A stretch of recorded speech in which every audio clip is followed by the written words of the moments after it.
आप ट्रेनिंग लेते हैं, नालसा ने वो आर्बिट्रेरी तरीके से नहीं छोड़ा हुआ।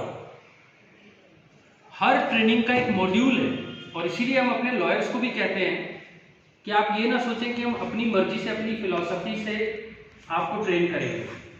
क्या ट्रेन करना है, कैसे सेशन लेना है, कैसे इनोवेटिव बनाना है, ब्रेनस्टॉर्मिंग कैसे करनी है, lecture, group work, resource work, group discussion, A to Z इसमें केस स्टडी की तरह। और ये इसके बाद best panel lawyer, best PLV, इन सब का भी कंपाइलेशन होता है।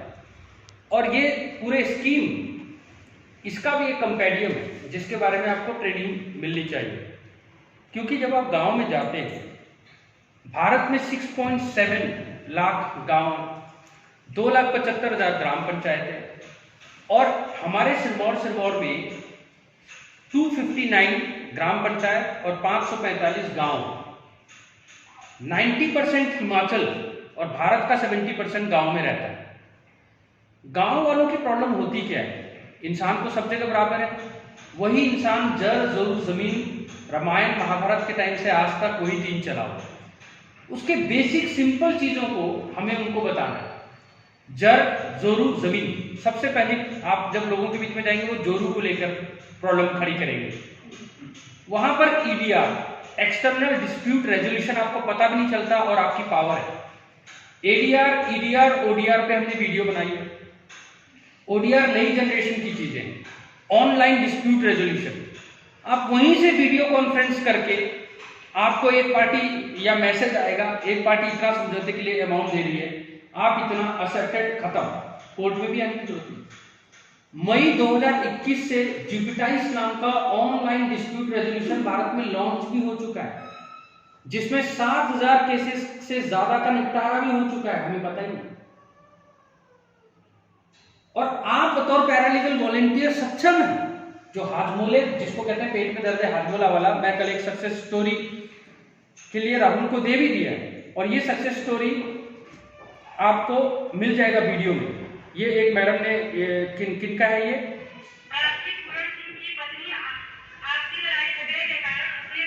किसका है वीडियो?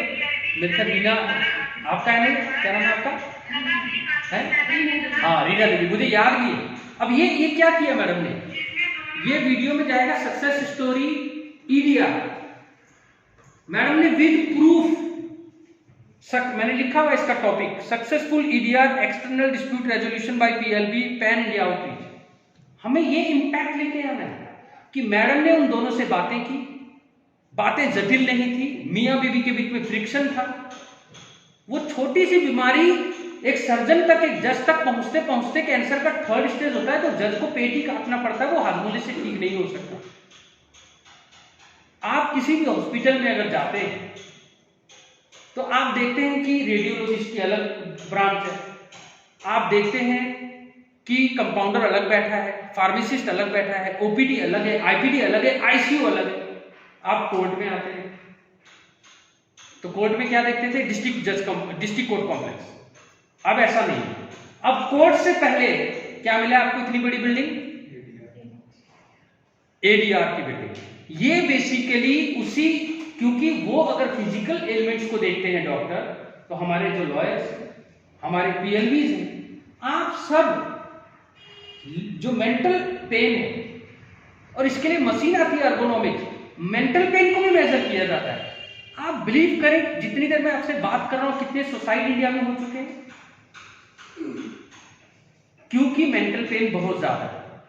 अगर रीना देवी जी ने उस घर को समझाकर बुझाकर नहीं चुप करवाया होता, कि अल्टीमेटली पूरा उसको दिखाना पड़ता है फ्यूचर क्या होगा अगर तू नहीं संभलेगी या तू नहीं संभलेगा, तुम्हारे बच्चों का क्या होगा।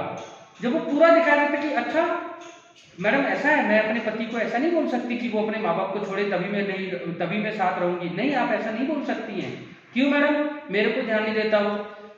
ऑनरेबल सुप्रीम कोर्ट की नरेंद्र वर्सेस मीना, मैं ये नहीं चाहता आपको जजमेंट याद हो, लेकिन जब आप एक जज से सुनो कि नरेंद्र वर्सेस मीना, तो उससे ऑथेंटिसिटी आती है कि ऐसी जजमेंट है जिसमें ऑनरेबल सुप्रीम कोर्ट ने कहा है कि कोई भी पत्नी अगर पति को ये कहे कि अपने माँ बाप को छोड़ के तू केवल मेरा ध्यान रख, तो ये मानसिक उत्पीड़ना है।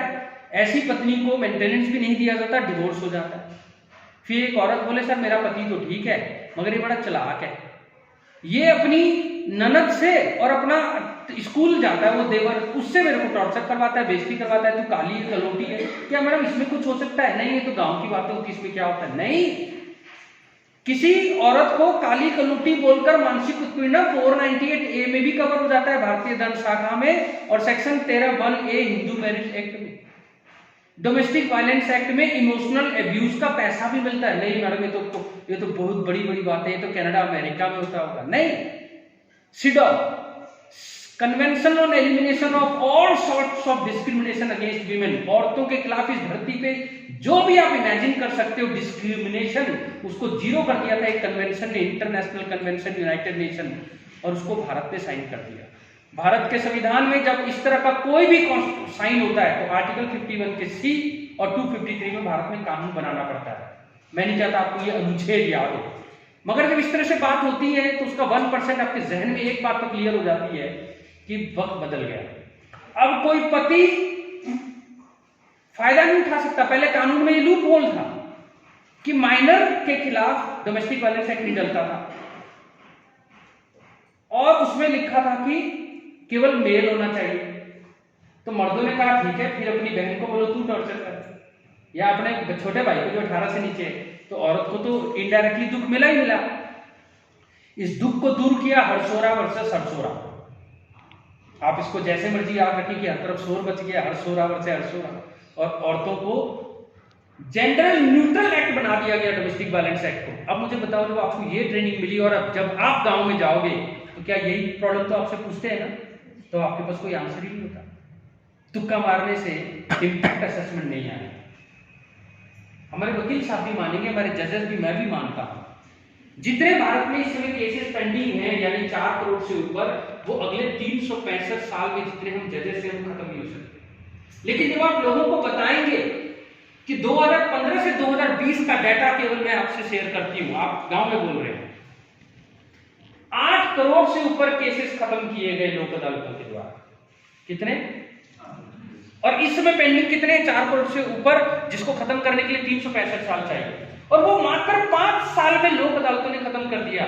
जिस लोक अदालत को 100 करोड़ का बजट 13th फाइनेंस कमीशन ने दिया, 13th फाइनेंस कमीशन ने केवल लोक अदालत होल्ड करने के लिए कितना दिया? कितना दिया? 100 करोड़। ये आपको मालूम होना चाहिए, टैक्स पेयर्स का पैसा है।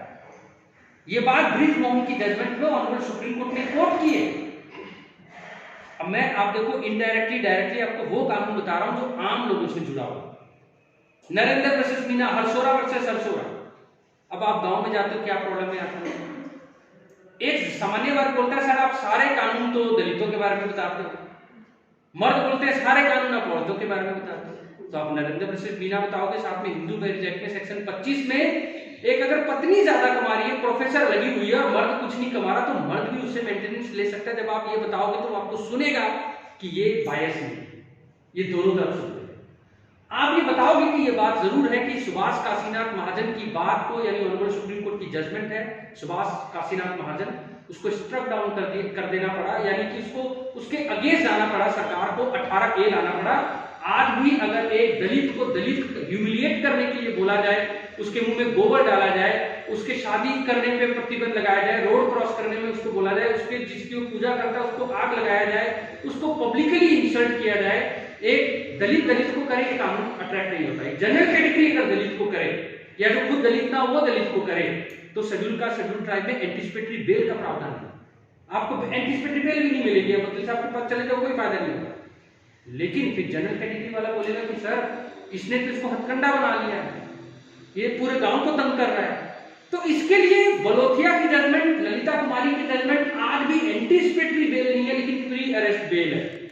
यानी जिन तिलों में तेल नहीं होगा उसके एब्यूज को रोकने के लिए आज भी जजेस एम्पावर्ड है, उसको प्री अरेस्ट बोल देते हैं, अरेस्ट से पहले आपको बेल मिल जाता है। एंटिसिपेटरी भी वही होता है, यानी कि एब्यूज करने तो किसी को भी नहीं देगी। आपने अभी तक जो भी बातें सुनी उसमें देखा कानून दोनों तरफ के लिए। लेकिन अगर किसी अनुसूचित जाति या जनजाति को पूरे गांव वाले, आपने देखा होगा गांव में क्या होता है, मैं खुद एक गांव में गया तो देखा कि उनके लिए खाने का अलग प्रयोजन है। क्या आपको पता है किसी गांव में पूरे गांव के ऊपर कलेक्टिव फाइन लगाने का भी कानून है भारत अगर पूरा गांव वाला भेदभाव करता है कि इस पानी को तू नहीं पी सकता, तो आपको पता है पूरे गांव के ऊपर कलेक्टिव फाइन का भी कॉन्सेप्ट है। ये भी शेड्यूल कास्ट शेड्यूल ट्राइब 1989 के एक्ट में लिखा हुआ है। जब आप ये बातें लोगों को बताएंगे तो माइंडसेट धीरे धीरे चेंज होगा। आपने ये याद रखना, ये लड़ाई माइंडसेट की चली है, कागजों से देश नहीं सुधरते। लेकिन अगर ऐसा होता तो जब मुरली एस देवरा की जजमेंट स्टूडेंट लाइफ में हमने सुनी कि सिगरेट पीना पब्लिकली बैन हो गया, हमने बोला इसका फायदा क्या? 137 करोड़ की आबादी में 94 करोड़ एडल्ट है, उसमें से कोई 30 करोड़ तो सिगरेट पी ही रहा है और उसको रोक के दिखा दो। हम as a student as a citizen बसों में बैठे हैं, इवन हरियाणा या हिमाचल बीड़ी पीते ही पीते हैं। मुझे आप फर्क बता दो, किसी की हिम्मत है बस में पीने की? आप मुझे फर्क बताओ। मुरली एस देवरा की जजमेंट के बाद का फर्क देखा आपने? लेकिन जब ये कानून आया था हमें लगा ये पॉसिबल ही नहीं। जब डोमेस्टिक वायलेंस एक्ट आया कि औरतों को उनके इमोशनल अत्याचार के लिए भी अब्यूज देने का, कॉम्पेंसेशन देने का पावर है, तो लगा ऐसा पॉसिबल ही नहीं होगा। क्या आज ये पॉसिबल नहीं? बदलाव आते हैं। 2005 से 2021 इतनी ज्यादा पावर है कि जज साहब किसी का वेट नहीं करते। आप लोगों को ये बताएं कि दो पार्टी अगर बोल रहे नहीं हमने नहीं करवाना लोक अदालत में मीडिएशन में, तो भी जज साहब को अगर लगता है तो जज साहब ये मानते हैं कि ये दोनों पेशेंट हैं, पति पत्नी अभी ईगो है, पर मुझे लगता है समझौता हो सकता है। तो बिना जवाब लिए, पति पत्नी के केस में तो हम जवाब भी नहीं लेते, हम सीधे अपने सीनियर एडवोकेट को। तो आपसे लोग पूछते हैं ये क्राइटेरिया क्या होता है, कब लोक अदालत और कब मीडिएटर, तो इसको भी समझाया।